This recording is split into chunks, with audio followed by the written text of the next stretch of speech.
गुरुर्ब्रह्मा गुरुर्विष्णू गुरुर्देव महेश्वरा गुरु साक्षात परब्रह्म तस्मै श्री गुरवे नमहा. आपण जी रांगोळी काढतो त्याचं महत्व बघूया आज ध्यानात. मग करूया ध्यान. ताठ बसा, पाठ मान खांदे सैल करा, हाताची ध्यान मुद्रा करा, हात मांडीवर ठेवा, डोळे अलगद मिटा, मोठा श्वास घ्या, सावकाश सोडा. आमच्या इथे बाहेर छान अंगण होतं. त्या अंगणात माझ्या आजी सासूबाई आंघोळ उरकून सकाळी सकाळी तांदूळाच्या ओल्या पिठाची रांगोळी काढत. त्या खूप वर्ष साऊथ इंडियात राहिल्यामुळे त्यांना ही रांगोळी आवडायची.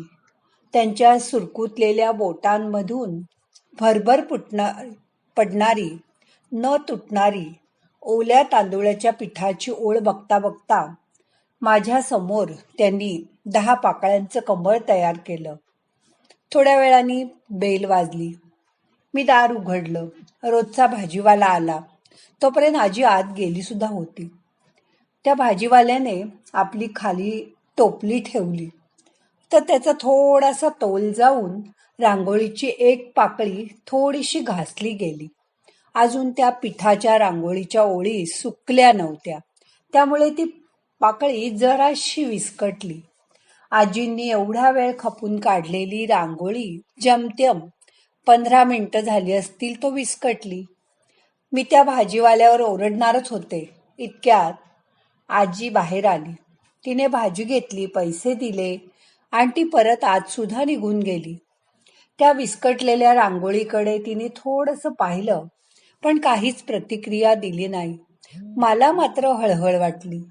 नंतर निवांत बसलेलं असताना मी आजींना विचारलं, तू सकाळी एवढी खपून काढलेली सुरेख रांगोळी 15 मिनिटं सुद्धा टिकली नाही, तुला वाईट नाही का वाटलं? त्या हसल्या आणि म्हणाल्या, रांगोळी काढत होते तोवर ती माझी होती. ज्या क्षणी रांगोळी काढून पूर्ण झाली त्या क्षणी ती बघणाऱ्याची झाली.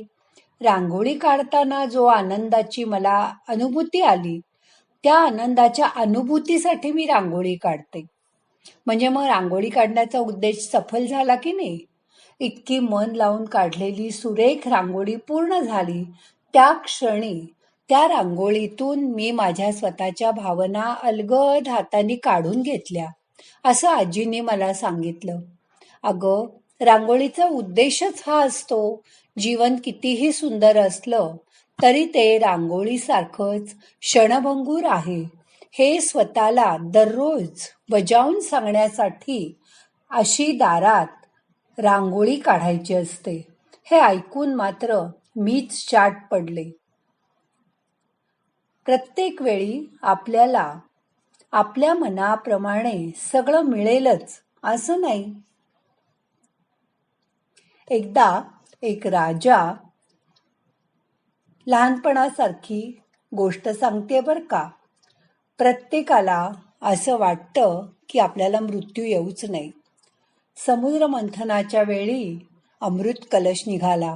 तो प्राशन करण्यासाठी देवदानवात सुद्धा केवढी चढाओढ झाली बघितलीत ना तुम्ही. एक राजा शहराबाहेर एका वृक्षाखाली बसलेल्या साधूला म्हणाला, साधू महाराज, मला अमर करू शकाल अशी दिव्य वनौषधी किंवा रसायन तुमच्याजवळ आहे का? साधू म्हणाला, हे राजा, हा समोरचा व त्या पलीकडे असे 2 पर्वत ओलांडून गेलास की तुला एक सरोवर लागेल, त्याचं तू पाणी पी, म्हणजे तू अमर होशील. 2 पर्वत ओलांडून राजा गेला. त्या सरोवरापाशी गेल्यावर त्याचं पाणी पिण्यासाठी त्यांनी हाताची ओंजळ केली. तो सरोवराजवळ वाकला. तेवढ्यात त्याच्या कानावर कुणाचे तरी कणल्याचा आवाज आला. पाणी पिणं बाजूला ठेवून राजा त्या आवाजाच्या दिशेने बघायला लागला तर एक जर्जर माणूस एका झाडाखाली आडवा पडून कढत होता. तो त्याच्या दृष्टीस पडल्यावर राजाला त्यांनी वाईट वाटलं. तो त्याच्याजवळ गेला आणि म्हणाला की तू काय झालं, तू का कणतोयस? तेव्हा तो म्हणाला, या सरोवराचं पाणी प्यायल्यामुळे मला अमरत्व आलं, परंतु वयाची 100 ओलांडतानाच माझ्या मुलांनी मला घराबाहेर हाकलून दिलं. गेली 50 वर्ष मी या ठिकाणी दुर्लक्षित अवस्थेत तळमळत पडलोय. आता माझी मुलं तर मेलीच, पण नातवंडही मरायला टेकली असतील. हे बघण्यासाठी का मी जिवंत आहे. पण गेली 5 वर्ष मी अन्न पाण्याचा त्याग केलाय, तरीही मी मरत नाही हो. त्या वृद्धाची करुण कहाणी ऐकून राजा मनात म्हणाला, छे, नुसत्या अमरत्वाला काही अर्थ नाही. म्हातारपणाशिवाय जर अमरत्व मिळालं तर त्यात काही मजाच नाही. आपण साधूला माहिती विचारू. तो परत साधूकडे गेला. साधूला म्हणाला, ज्या सरोवराकडे तू जाऊन आलास तिथे एक म्हातारा दिसला. मला त्याचं कारण सांग. तो कणत होता. तेव्हा साधू म्हणाला, तू ज्या सरोवराकडे जाऊन आलास ना, त्याच्या पुढे असलेला डोंगर ओलांडून तू पलीकडे गेलास तर पिवळ्या जर्द फळांनी भरलेला एक वृक्ष तुला लागेल. त्या वृक्षाचं फळ तू तोडून खाल्लंस तर तुला म्हातारपणाशिवाय अमरत्व मिळेल. साधूच्या सांगण्याप्रमाणे राजा त्या वृक्षापाशी गेला. त्यांनी एक पिवळं धम्मक फळही काढलं. तो ते फळ खायला सुरुवात करणार तोच त्याच्याजवळ भांडणाचा आवाज ऐकू आला. तो कानावर पडला म्हणून तो बघायला गेला की कोण भांडतंय. तिथे 4 तरुण आढळले. त्यातल्या एकाला राजाने भांडणाचं कारण विचारलं. त्यावर तो मला म्हणला, आता मी 250 वर्षाचा आहे, तरी माझ्या उजव्या बाजूला उभे असलेले 300 वर्षाचे माझे बाबा मला पूर्वापार मालमत्ता अजून स्वाधीन करत नाहीत. मग मी त्यांच्याशी भांडू नको तर काय करू. राजांनी युवका इतक्याच तरुण दिसणाऱ्या दुसऱ्या युवकाला विचारलं. तो म्हणला, अहो, माझ्या उजव्या बाजूस उभे असलेले हे माझे 350 वर्षाचे वडील आहेत.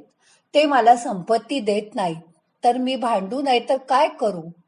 मला आता संपत्ती नको का द्यायला. 350 वर्षाच्या तरुणाकडे राजाने एक प्रश्नार्थक दृष्टी टाकली. तो म्हणाला, मी तरी संपत्ती कुठून देणार. ही चूक माझ्या वडिलांची आहे. ते आता 400 वर्षाचे आहेत.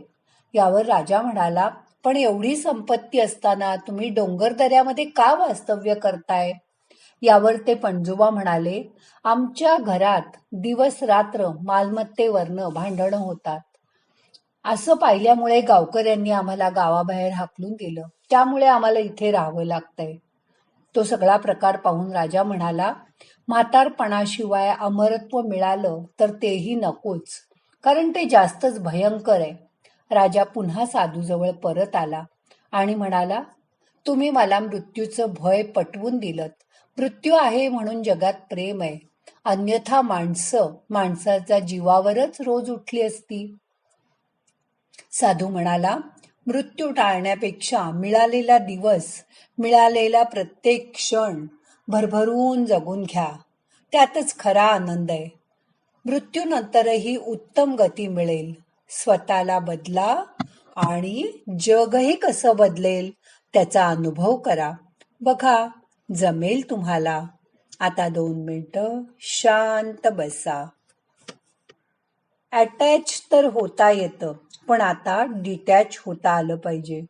वार्धक्याच्या पाऊलखुणा चाल करता आहेत अंगावर. कधी गुडघे, कधी पाय, तर कधी दुखते आहे कंबर. ठाव सोडणाऱ्या दातांना हसून बाय म्हणता आलं पाहिजे. अटॅच तर होतो आपण, डिटॅच होता आलं पाहिजे. लेक व्हावी जावयाची, मुलगा सुनेचा झालाच पाहिजे.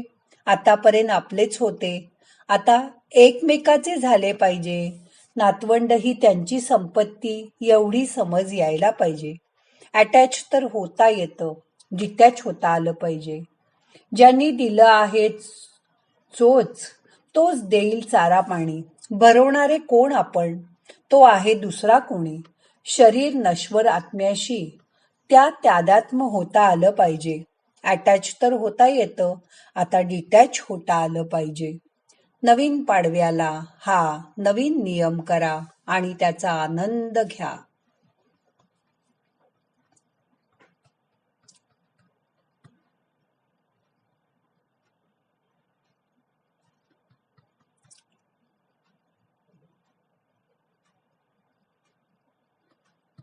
आता आजचं ध्यान संपवायचंय. प्रार्थना म्हणूया. नाहम करता हरि करता हि केवलम. ओम शांती शांती शांती.